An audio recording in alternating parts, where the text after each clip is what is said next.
నేను మీ సామాన్యుడు పాండురంగారావు అండి. ఈరోజు చెప్పదలుచుకున్న విషయం ఏంటంటే, బహుశా 8, 10 రోజుల క్రితం నంద్యాలలో 8 సంవత్సరాల పాపపై హత్యాయత్నం జరిగిందండి. ముగ్గురు వ్యక్తులు. ఎంత దుర్మార్గం అంటే, ఈ సమాజంలో నిజంగా బ్రతకాలంటే అసహ్యేస్తుందండి. పాపని చంపేశారండి. ఇంకో పాపది ఎక్కడో కిడ్నాప్ అయ్యారంటండి. ఆ పాప ఆచూకీ తెలియట్లేదంటండి. మనం ఎంత చట్టాలు గట్టిగా మనం ఉండేటట్టు చూస్తున్నా కూడా ఈ అక్రమాలు రోజు రోజుకు పెరిగిపోతున్నాయి.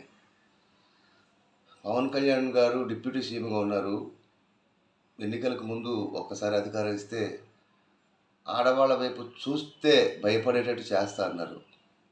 దీని గురించి ఆయన ఇప్పుడు మాల్లో ఉన్నారు. మొన్న ఛానల్స్లో ఇచ్చిన దాంట్లో నా వ్యక్తిగతంగా అయితే ఆయన మాట్లాడింది నాకు నచ్చలేదు.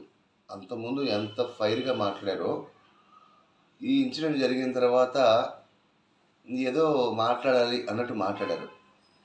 తాట తీసేస్తాను అప్పుడు అన్నారు. ఇప్పుడు అధికారం ఉన్నప్పుడు తాట కాదు కదా, ఏమీ తీయట్లేదు. ఇంత టెక్నాలజీ పెరిగింది. పెరిగిన తర్వాత కూడా మనం బురద జల్లలేం ఎవరి మీద.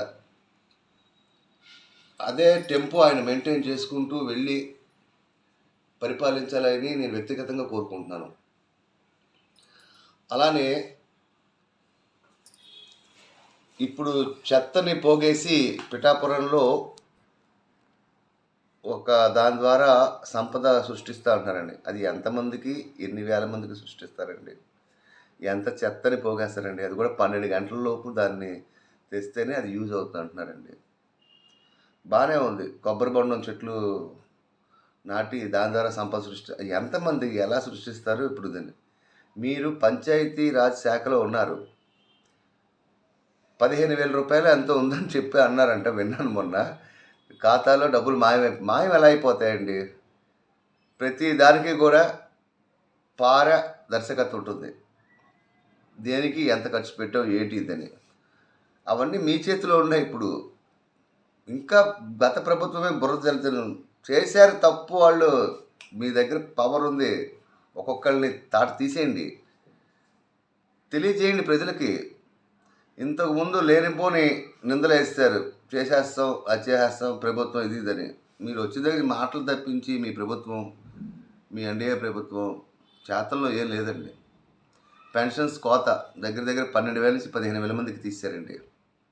అర్హులు అనర్హులు అమ్మఒడి అన్నారు, ఇప్పుడు ఏవో అంటున్నారు దానికి ఆధార్ కార్డు లింక్ ఇది ఇదని. ఇవన్నీ ఎలక్షన్స్ ముందు ఇచ్చేటప్పుడు హామీ 13 లక్షల కోట్లు జగన్మోహన్ రెడ్డి అప్పు చేశాడని చెప్పారు. అప్పుడు మీకు తెలిసినప్పుడు హామీలు ఎలా ఇచ్చారు? ఏదో ఇచ్చేద్దాం గెలిచేద్దాం అని అధికారం వస్తే చాలనుకున్నారు. సరే, ఇవన్నీ రోజు చెప్పే ఇంకా ప్రతి ఛానల్స్లో, యూట్యూబ్ ఛానల్స్లో చెప్పేసి బట్ నా వ్యక్తిగతంగా నేను ఒక సామాన్యుడిగా ప్రజలకు మేలు చేయాలనేది వ్యక్తిగతంగా 100% కోరుకుంటానండి. ఎవరి మీద నిందేసినా పడేది నిందే, మనకు వచ్చే ప్రయోజనం ఏమి ఉండదు. అందుకని నా ఉద్దేశం ఎవరి మీద నిందేసడం కాదండి. అధికారం మీ చేతిలో ఉన్నప్పుడు కష్టాలు ఉంటాయి ఖచ్చితంగా. ఆ కష్టాలను అధిగమించి పరిపాలించాలని మనస్ఫూర్తిగా కోరుకుంటున్నాను. అలానే నేను విశాఖపట్నంలో నిన్న ఒక చోట చూసామండి. ఈ పోలీసు వ్యవస్థ అనేది దొంగలకు సెక్యూరిటీగా ఉంటుందని భయం వేస్తుందండి. రోడ్డు మీద బండి మీద వెళ్తున్నప్పుడు అడ్డంగా నుంచుని పాపం వాళ్ళు ఏదో దొంగల్లాగా ఆపేస్తారండి.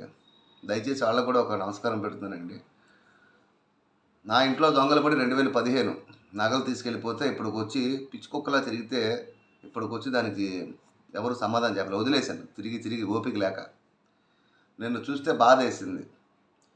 రకరకాల మంది బండి రోడ్డు మీద వెళ్తారు. మందు తాగే వాళ్ళు ఉంటారు, తాగిన వాళ్ళు ఉంటారు. అందరిని ఇష్టం వచ్చినట్టు ఆపేసి వాళ్ళని దొంగల్లాగా ట్రీట్ చేసి చాలా చండాలంగా, చెప్పాలంటే ఇంకంతే, చాలా చండాలంగా ప్రవర్తిస్తారండి పోలీస్ డిపార్ట్మెంట్ వారు. ఈ మందు రేట్లు తగ్గించడం ఎందుకు, లేకపోతే పెంచడం ఎందుకు? మందే బ్యాన్ చేస్తే దరిద్రం ఉండదు కదండి, అందరూ సుభిక్షంగా ఉంటారు కదండి. గవర్నమెంట్ వారే మందు తాగమని మంచి ఆరోగ్యకరమైన మందు ఇస్తాము, తక్కువ రేటుకి ఇస్తాము ఇదని చెప్పి చంద్రబాబు నాయుడు గారు, పవన్ కళ్యాణ్ గారు వీళ్ళందరూ కూడా మీటింగ్లో చెప్పారు. మందు తగ్గించడం ఎందుకు, తక్కువ రేటుకి ఒకటే ఎందుకు? ఈ పిచ్చి వెధవలు తెలియక మందు తాగుతున్నందుకు, తాగేసి పోలీసులు దొరికిపోవటందుకు, పోలీసులు రోడ్డు మీద పెట్టుకుని ఆడు తాగాడో తాగలేదో అడ్డమైన వాళ్ళని ఆపేటందుకు, ఇబ్బంది పెడతాం పబ్లిక్ని ఎందుకు, ఇవన్నీ ఎందుకు? అసలు మందు అనేది తీసేస్తే ఇంట్లో ఆడవాళ్ళు బాగుంటారు, సొసైటీ బాగుంటుంది, అన్నీ బాగుంటాయి. ఆ పని మాత్రం చేయరు. కానీ బ్యాంకులకి లోన్లు ఎక్కువ రఘురామకృష్ణరాజు గారికి, ఇలాంటి వాళ్ళు దొంగలందరికీ గన్మ్యాన్ సెక్యూరిటీ. ఇది మన వ్యవస్థలు అలా చచ్చే. ఎవరైనా అడిగారు అనుకోండి గట్టిగా, నాకు నోరు ఉంది, అడగగలను, ప్రశ్నించగలను. పవన్ కళ్యాణ్ గారిని ప్రశ్నించడానికే పార్టీ అన్నారు. నేను సామాన్యుడిని, ప్రశ్నించే హక్కు నాకు ఉంది. నాలాంటి సామాన్యుడు ప్రశ్నించాడు అనుకోండి, తాట తీస్తారు ఇమీడియట్గా కేసులు. ఎందుకంటే వెనకాల బ్యాక్గ్రౌండ్ లేదు, ఫైనాన్షియల్ పొటెన్షియాలిటీ లేదు. డబ్బున్నోడు ఎంత నికృష్టమైన పనులు చేసినా సొసైటీలో చెల్లుబాటు అవుతుందని చెప్పి అందరికీ తెలిసిన విషయమే. కానీ దయించి కొంచెం ఇది దృష్టిలో పెట్టుకుంటారని పోలీస్ డిపార్ట్మెంట్ వారికి నా వ్యక్తిగత విజ్ఞప్తి అండి. నమస్కారం అండి. ఇట్లు మీ సామాన్యుడు పాండురంగారావు అండి.